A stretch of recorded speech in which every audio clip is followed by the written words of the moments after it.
Odkrivamo manj znane kotičke slovenskih občin, spoznavamo zanimive sogovornike, krajevno zgodovino, etnološko dediščino in naravne znamenitosti.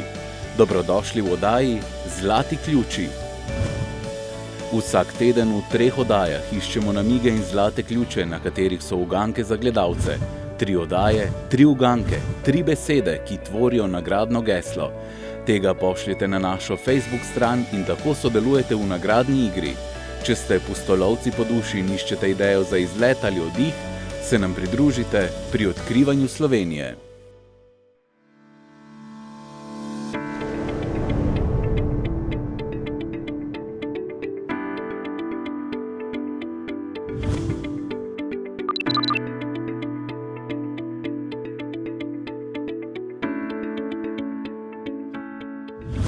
Lepo pozdravljeni iz občine Ptuj. Moje odkrivanje lokalnih znamenitosti je bilo včeraj v znamenju Starega Rima.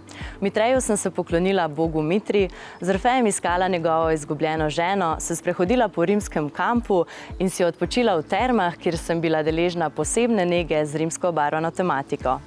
No, moj zlati ključ, ki sem ga našla v rimskem kampu, me je napotil na Ptujski grad in to mi da slutiti, da bo današnji dan obarvan srednjeveško. Pozdravljeni. Dober dan, želim, dober dan, dobrodošla. Živja, kako ste? Dobro, a ste prišli na grad? Tako je. No pa greva kar, da ne bova dolgo. No, ta grič je bil naseljen že davno nazaj, kaj ne? Ja, to je res. Od mlajše kamene dobe se tukaj nahajajo ostanki in dokazi, da smo tukaj bivali.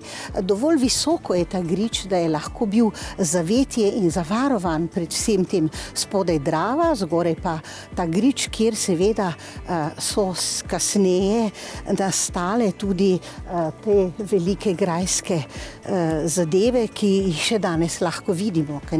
V 9. stoletju pa je že tukaj bil velik grajski stolp, ki je bil nekako že last salzburškega nadškofa.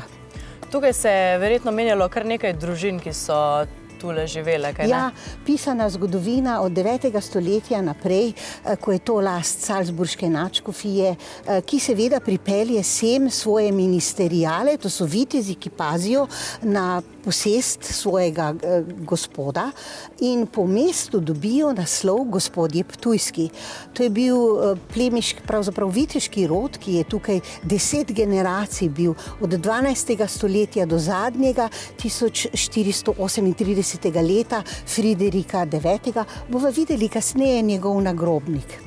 To so bili prvi gospodarji, ki so bili tako znani. Zatem je ponovno lastnik, seveda postane cesar. V času ogrske zasedbe ga je imel Matija Korvin. Za Korvinom pride spet v roke cesarja Maksimilijana, ta ga odda spet salzburškemu nadškofu, temu našemu znanemu Lenartu Hodiškemu, ki nam da drugi statut ptujski in seveda kasneje pa prehaja grad zelo hitro v številne roke. Najbolj zanimivo obdobje je, ko spremeni podobo iz navadne take, bomo rekli, grajske ali vojaške utrdbe v krasen bivalni grad, ko ga dobijo v last grofje Lesli. Walter Lesli je bil seveda cesarjev velik favorit in zato mu da veliko prednost, sodeloval je v Wallensteinovi zaroti in kupil je grad. Tako da takrat spremeni in dobi današnjo podobo. Stopiva še malo naprej? Pa ja.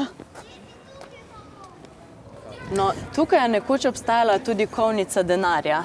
Tako je, salzburški nadškof je leta 1222 prenesel iz Brež sem na Ptuj svojo kovnico denarja, ki je tukaj delala celih 10 let.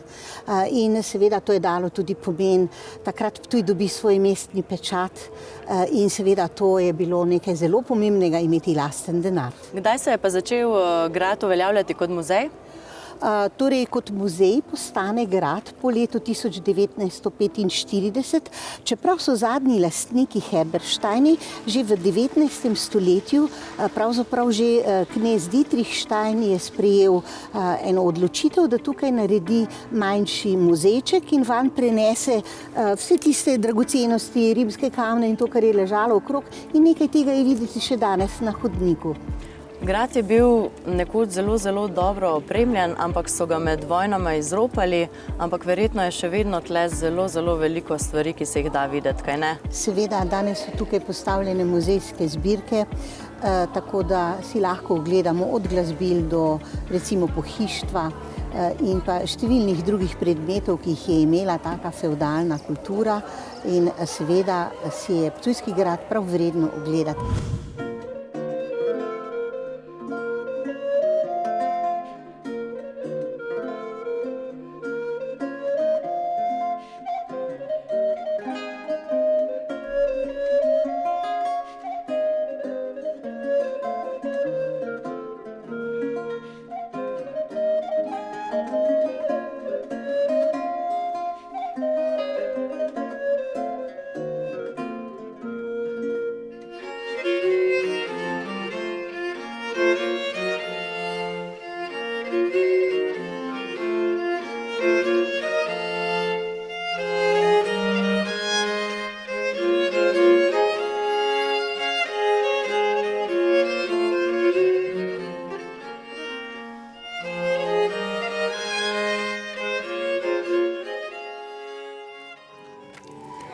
Grad je tudi virtualen. No, jaz sem se z virtualnostjo že srečala, in sicer na mojem zadnjem snemanju v Žalcu. Tam sem videla skozi virtualna očala, kako pridelujejo hmelj, tako da domnevam, da bo mogoče tukaj nekaj podobnega. Kaj vi pravite? Ne bo nekaj podobnega. Nekaj, kar ima recimo malce drugačno vsebino. Dobro. In to bo za vas pravo presenečenje. Zmenjeno, da vidimo, kaj me čaka. No, pa da zdaj probamo to aplikacijo, kaj ponuja. No, to je pravo presenečenje. Ja, res je.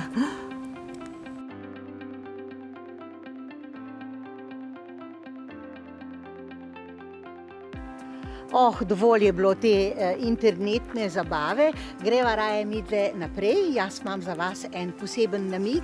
Tukaj je bilo zelo moderno. V mestu so živeli ljudje povsem drugače. Pričakuje vas nekaj, kar je na mestu zelo vplivalo in je imelo seveda še posledice starega rimskega prava. Se pravi, kam naj bi midve zdaj šle? S čim je to povezano? Povezano je z našimi pravicami mestnimi. In to je naš statut iz leta 1376, ki nam je določal, kako živimo, kaj delamo, kakšne so naše pravice in seveda tudi dolžnosti. Pridite, greva v mesto.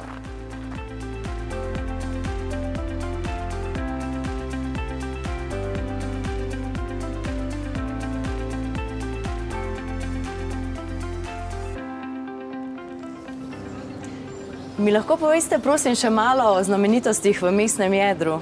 Ja, zdaj ste prišli v center srednjeveškega Ptuja. Glavna, nekoč žitna ulica je prišla iz starega rimskega mostišča, se tukaj razcepila na dva kraka in seveda tu je nastal velik center. Stojiva pred starim Rotovžem. Če pogledate tisti dva ščitka, verjetno napovedujeta, da je bil tukaj doma naš mestni sodnik. Mi nismo imeli namreč župana, ampak smo imeli mestnega sodnika vse tja do jožefinskih reform. Rotovž pa je služil svojemu namenu tukaj na tem mestu, ki daje takole občutek enega italijanskega mesta, a ne da? Se pravi, do leta 1907, ko smo zgradili na spodnjem platoju, potem nov Rotovž. In ker je to bil center oblasti, se pravi, tukaj je razglasil sodnik svoje pravice, tukaj smo razglašali tudi vse tiste zadeve, kdaj bo sejem, kako bomo trgovali in podobno. Tako da je in sodna in ostala oblast na tem in seveda takoj zraven tudi cerkvena. Med tiste zelo pomembne znake mestne oblasti pa sodi zagotovo mestni stolp. Pri nas kampanila. Od tukaj se vam morda zdi, da je povezan z cerkvijo, pa ni, samostojno stoji. Nekoč je stal tukaj že star gotski, se pravi stolp, vendar so ga v 16. stoletju začeli se pravi graditi na novo, ko je bil Ptuj v tisti dobi nevarnosti turški.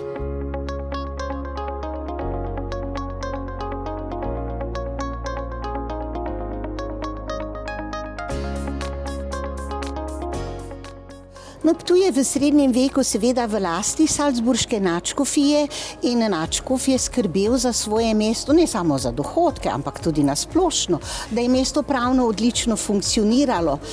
Da pa je bila njegova posest zavarovana, jo je predal gospodom ptujskim, ki so bili veliki meceni, donatorji in pa seveda gradbeniki. Zgradili so 2 naša samostana, dominikanskega leta 1230 in minoritskega nekaj let zatem. Pridiva, Suzana, pogledat minorite. Z veseljem.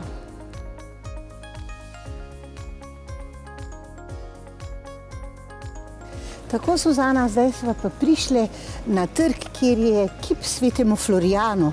Mesto je večkrat pogorelo, da bi se zaščitili tudi pred to nesrečo, so seveda meščani zbrali denar in leta 1744 postavili tukaj zavetniku pred ognjem svetemu Florijanu kot rimskemu vojščaku ta velik kip, ki bi nas zdaj obvaroval pred ognji, pa nas ni.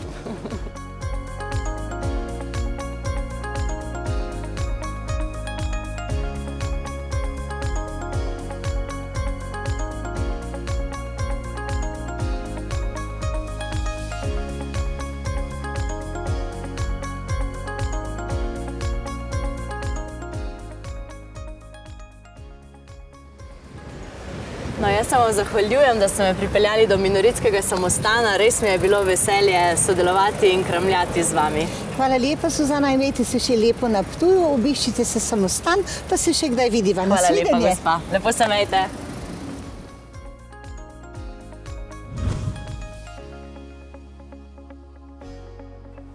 Pozdravljeni. Lep pozdrav. Jaz sem danes prišla, da bi izvedela malo več o vašem samostanu, pa me mogoče za začetek zanima, kdaj je samostan nastal.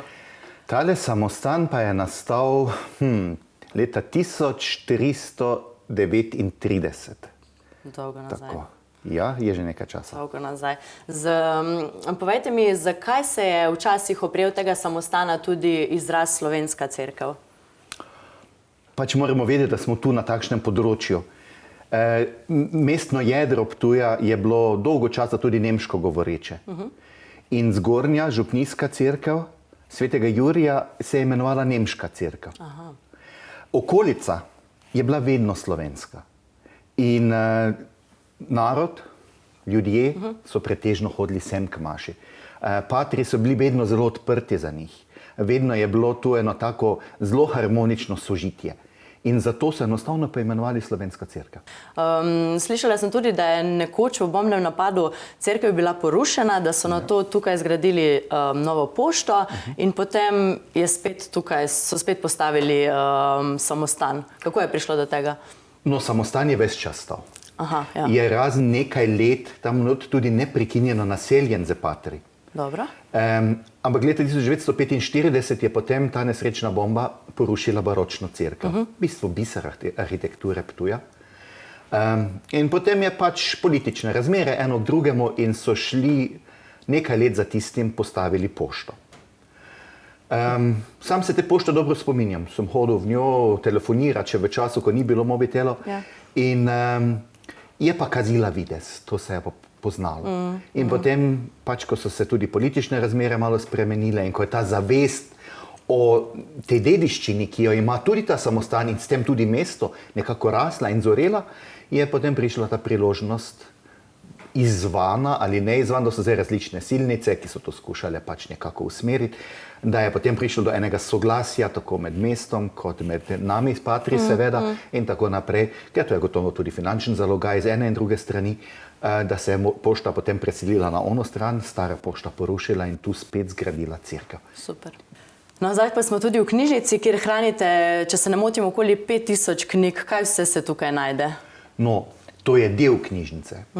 To so tiste starejše, dragocenejše knjige. Samostani so vedno skrbeli, to so bili centri izobraženosti, to so bili centri predajanja znanja. In takšna knjižnica je bila v vsakem samostanu nekako pač obvezen del skoraj da.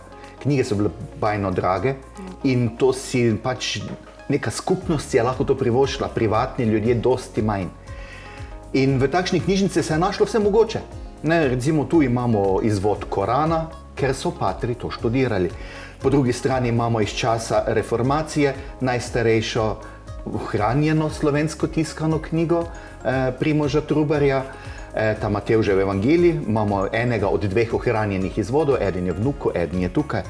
Imamo tudi druge stvari, ne vem, pomoč pri porodu, matematika, pač potem beletristika, od Robinsona do Don Quixota, do ne vem, kaj vse se tu dogajalo. V glavnem, takšna knjižnica je pokrivala eno, vedeželjnost in je izraz te vedoželjnosti, ki ni bila, kot bi sumili, zelo ozko osredotočena na neke svetopisemsko, teološko, filozofske teme, ampak je šla precej v širino. In nekakšen internet srednjega veka. No? Tako je, so se lahko ljudje tukaj s tem, da če vas imam opozoriti, to je ena taka lušna stvar. Tale knjižnica ima eno posebnost, ker ste me prej vprašali za slovensko cerkev. Tako. Če gremo pozorno pogledat, imamo tam za C-jem še en Č. Mislite desno? Ja, desno, ja. To se pravi. In potem bomo našla še Š pa Ž, kar sploh ni bilo vsakdanje takrat. In večina knjižnic tega nima. To pomeni, tu se je slovenski jezik gojil, tu je bil doma. In se pravi, tu so patri vedno veliko pozornosti na to polagali. Zdaj pa me mogoče še zanima, kakšno je življenje patrov v samostanu. Predvsem me zanima zato, ker vem, da se je s prihodom menihov na Ptuj pričela njegova bogato vinogradniško-kletarska tradicija. Če si patri lahko kdaj pa kdaj privoščijo kakšno kapljico rujnega ali lahko vino le pridelujejo? Če smejo, smemo, ja, seveda smemo, samo pač po pameti, prosim. Verjetno tudi kjeri, ki mu malo preveč uide, ne? To se zgodi, nažalost. Ampak načeloma imamo, po mojem, zelo zdrav odnos do tega. Tako da se ceni vino in tudi vedno je dogodek, ko se z kakšnih drugih krajev ali pa kakorkoli, ker imamo povezanost v ves svet, prinese kakšno drugačno vino. In jaz recimo osebno sem abstinent, ga ne uživam, ampak ko pride kaj tak, potem pa le pokrijemo dno kozarca, pa pustimo malo, da diši, pa da se pusti po brbončicah jezika, da malo nekje pač to eksplozijo okusov tudi zaznam. In meni se zdi, da je to del kulture. In tako se je to tudi, spet smo pri tistem ravnovesju. To se je pridelovalo, ob tem se je neka kultura gojila. In v tem samostanu je najstarejša ptujska klet. Pač, ko so patri prišli, so s tem začeli, čisto preprosto. Sicer pa je bilo že prej, ne, se iz rimskih časov poznamo. Ampak takrat se je to oživelo, se je začelo sistematsko kletarjenje in te zadeve. No, zanimivo pa je tudi to, da ste me vprašali za ravno o vino.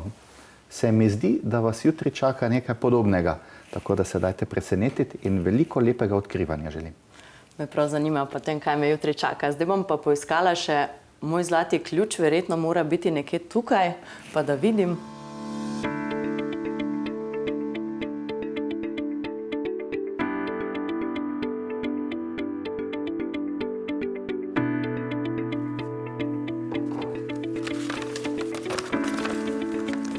Ko je rimsko cesarstvo padlo v krizo in se je ločilo na vzhodno in zahodno polovico, se je začelo novo zgodovinsko obdobje, srednji vek. Tudi ta je Ptuju zapustil močan pečat. Je pa s prehodom iz rimskega cesarstva v srednji vek s Ptujem povezana še ena zanimiva zgodba.